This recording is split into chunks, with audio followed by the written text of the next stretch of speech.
नमस्कार, मैं नवीन सिद्धार्थ। 1962 के इंडिया चाइना वार के 2 साल बाद जब देश के पहले पीएम जवाहरलाल नेहरू की मौत हुई तो किसी ने सोचा ही नहीं था कि कांग्रेस पार्टी में एक साधारण सा दिखने वाला व्यक्ति, जिसकी कदकाठी और पर्सनालिटी नेहरू जैसे शख्सियत के सीधा अपोजिट था, वो व्यक्ति नेहरू के उत्तराधिकारी होंगे। नेहरू अपने दौर में भारत में ही नहीं बल्कि अंतर्राष्ट्रीय स्तर का एक वैश्विक नेता थे। ऐसे में सवाल उठता है कि क्या लाल बहादुर शास्त्री का पीएम बनना पहले से तय था या नेहरू के मौत के बाद कांग्रेस पार्टी के अंदर राजनीतिक उठापटक को कंट्रोल करने के लिए लिया गया एक तत्कालीन डिसीजन मात्र था, या फिर नेहरू और शास्त्री के नजदीकी रिश्ते को देखते हुए के कामराज ने खुद मान लिया कि नेहरू अपने जीवन काल में अपने उत्तराधिकारी के लिस्ट में लाल बहादुर शास्त्री को इंदिरा गांधी से पहले रखते थे। पार्टी में कम बोलने वाले नेता की छवि रखने वाले लाल बहादुर शास्त्री कैसे उस दौर के ताकतवर और महत्वाकांक्षी नेता मोरारजी देसाई को बीट करते हुए देश के दूसरे प्रधानमंत्री बने। आइए वीडियो में जानते हैं कि नेहरू के बाद लाल बहादुर शास्त्री कैसे देश के दूसरे पीएम बने। अगर तलवार की नोक पर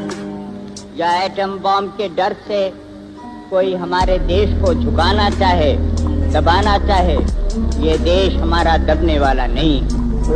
27 मई 1964 का दिन था जब देश के पहले पीएम जवाहरलाल नेहरू की मौत हो। ये वो समय था जब देश 2 साल पहले चीन से मिली युद्ध में एक बुरी हार से उबरने की कोशिश कर रहा। इसी मौके का फायदा उठाने के लिए पाकिस्तान भारतीय सीमा पर फन फैलाए बैठा। ऐसे समय में नेहरू जैसे शख्सियत का चले जाना देश के लिए कहीं तरह से सही नहीं लग रहा था। ऐसे में देश विदेश के अखबारों की सुर्खियां बनने लगी कि नेहरू के बाद उत्तराधिकारी कौन, क्योंकि उस समय नेहरू का उत्तराधिकारी बनने का मतलब कांटों भरी ताज पहनने जैसा था। नेहरू के उत्तराधिकारी को लेकर उठ रहे तमाम सवाल इसलिए ज्यादा प्रासंगिक हो गए। नेहरू अपने कार्यकाल में उत्तराधिकारी को लेकर ना तो किसी को तैयार किए थे और न ही नेहरू जैसा कद मौजूदा दौर में किसी भी कांग्रेसी लीडर में दिखाई दे रहा था। ऐसे में चारों तरफ चर्चाएं होने लगी कि नेहरू के बगैर भारत कैसा हो। लेकिन मौजूदा हालात को कंट्रोल करने के लिए नेहरू के मौत के 2 घंटे के भीतर ही तत्कालीन होम मिनिस्टर गुलजारी लाल नंदा को एक्टिंग पीएम बनाया। इसके बाद कांग्रेस पार्टी में अगला पीएम की खोज शुरू हुई, क्योंकि अभी 2 साल पहले ही कांग्रेस लोकतांत्रिक तरीके से चुनाव जीतकर सत्ता में आई थी, इसलिए पार्टी से अलग पीएम ढूंढने का तो कोई सवाल ही पैदा नहीं होता। नेहरू के मौत के वक्त कांग्रेस के अध्यक्ष के कामराज थे, इसलिए नेहरू का उत्तराधिकारी ढूंढने का जिम्मा भी उन्हीं के कंधों पे। दरअसल देश की नई व्यवस्था में उत्तराधिकारी पहले से तय करने की कोई भी परंपरा या रिवाज नहीं था।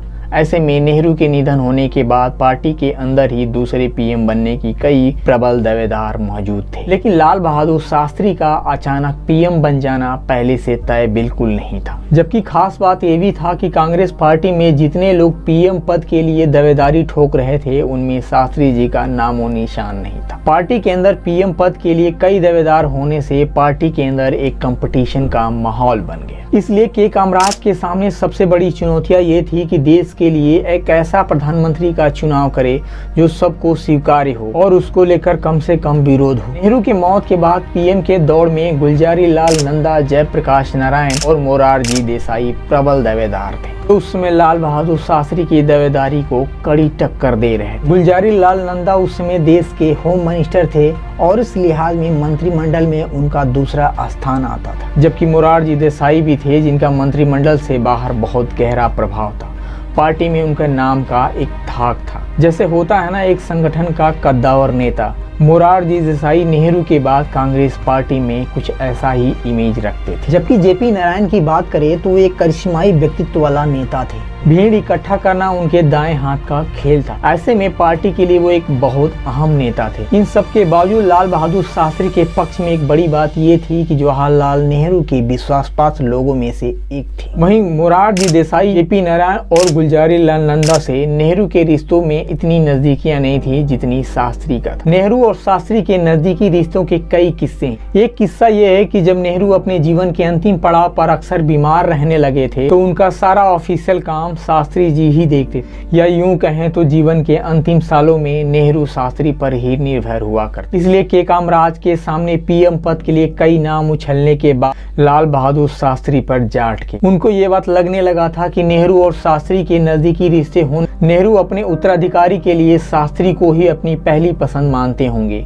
इसलिए अपने जीवन के अंतिम पड़ाव पर शास्त्री पर ही ज्यादा निर्भर। इन तमाम उलझनों के बाद के कामराज के सामने दो मुख्य नाम थे, पहला मोरारजी देसाई और लाल बहादुर शास्त्री। मोरारजी देसाई को लेकर एक बात खास था कि उनका नेतृत्व दमदार था, जैसे नेहरू का कांग्रेस पार्टी में था। प्रधानमंत्री के दौड़ में वो खुले तौर से शामिल भी। नेहरू के मौत के बाद सबको यही लगता था कि मोरारजी देसाई ही देश का दूसरा प्रधानमंत्री बनेंगे। ऐसे में लाल बहादुर शास्त्री और मोरारजी देसाई को लेकर के कामराज ने पार्टी नेताओं के सामने प्रस्ताव रखा तो मोरारजी देसाई के नाम पर पार्टी नेताओं के ज्यादातर लोग सहमति और असहमति के बीच बट गए। उस समय नेहरू के दौर से ही कांग्रेस पार्टी में एक परंपरा, पार्टी का अध्यक्ष और पीएम सेलेक्ट करने के लिए कांग्रेस वर्किंग कमेटी को वोट के आधार पर तय करना होता था। ऐसे में ज्यादातर नेता मोरारजी देसाई के नाम पर सहमत नहीं थे, या यूं कहें तो बहुमत मोरारजी देसाई के खिलाफ। मशहूर इतिहासकार रामचंद्र गुहा ने अपनी फेमस किताब इंडिया आफ्टर गांधी में लिखते हैं कि कामराज ने नेताओं से बातचीत के बाद जो बात सामने आ रही थी वो ये बात थी कि मोरारजी देसाई का स्वभाव पार्टी के अनुकूल, पहला कि ये हद से ज्यादा गुस्सैल स्वभाव के, जबकि दूसरी बात ये थी कि अपनी पार्टी नेताओं को दरकिनार करते हुए मनमर्जी का फैसला लेने की उन्हें पुरानी आदत। इसलिए जो लोग उनके नाम पर असहमत थे उनको ये बात लगती थी कि मोरारजी देसाई कल को पीएम बनते तो पार्टी के नेताओं को दरकिनार कर देंगे। इसके बाद जब पार्टी में शास्त्री का नाम उछाला गया तो पार्टी के ज्यादातर नेता लाल बहादुर शास्त्री के नाम पर सहमति जता दी। इसके पीछे कई कारण थे। एक तो लाल बहादुर शास्त्री मोरारजी देसाई के स्वभाव से बिल्कुल उलट थे। पार्टी के अंदर सीधे और सरल स्वभाव वाले ईमानदार नेता की इमेज रखते थे, जबकि दूसरी खास बात ये थी कि नेहरू के बहुत करीब थे। नेहरू और शास्त्री के नजदीकी को देखते हुए पार्टी के ज्यादातर नेताओं को यही लगता था,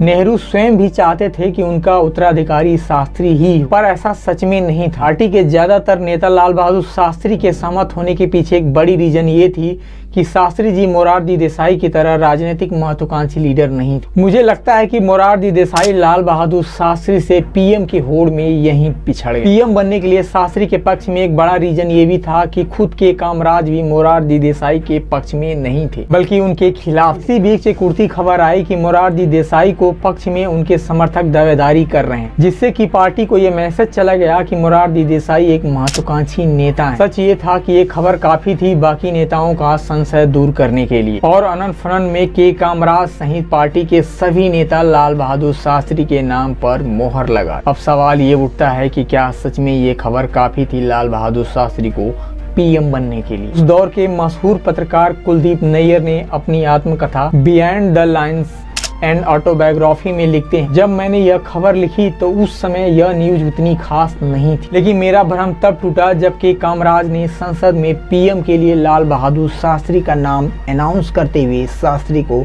गले लगा। तब ये बात पूरी तरह से साबित हुई, ये खबर ही मोरारजी देसाई के सपनों पर आखिरी कील ठोक दी। लेकिन इन तमाम आर्गुमेंटों के बीच मैं व्यक्तिगत तौर पे यही कहूंगा कि यह एकमात्र रीजन नहीं था शास्त्री को पीएम बनने के लिए। को जानकर हैरानी होगी कि लाल बहादुर शास्त्री खुद पीएम के दौड़ में शामिल नहीं मानते थे। उनके नजर में दो बड़े चेहरे थे, एक जेपी नारायण और दूसरा इंदिरा गांधी। लेकिन मोरारजी देसाई जेपी नारायण और इंदिरा गांधी को पीएम के योग्य नहीं मानते थे।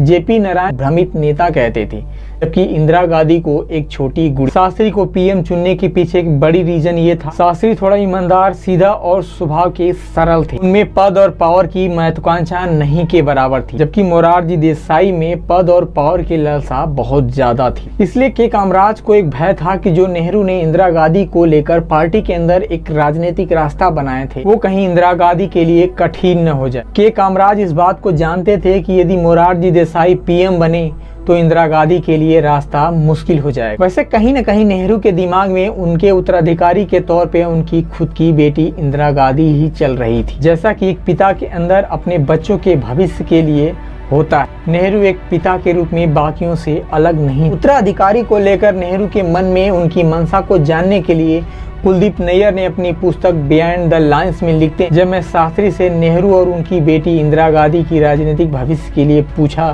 तो शास्त्री जी साफ तौर से कहते हैं कि नेहरू इंदिरा गांधी को ही अपना उत्तराधिकारी बनाना चाहते थे। पार्टी के नेताओं को देखते हुए उनके मन में भी संशय था कि इंदिरा गांधी के लिए रास्ता आसान नहीं होगा। इस तरह पार्टी नेताओं के तमाम दावपेच के बाद लाल बहादुर शास्त्री को 9 जून 1964 को भारत के दूसरे प्रधानमंत्री के रूप में चुन लिया गया। यह मेरे पीएम सीरीज की दूसरी वीडियो है। आज़ादी से लगाई 2024 तक सारे पीएम बनने की स्टोरी सुनाऊंगा।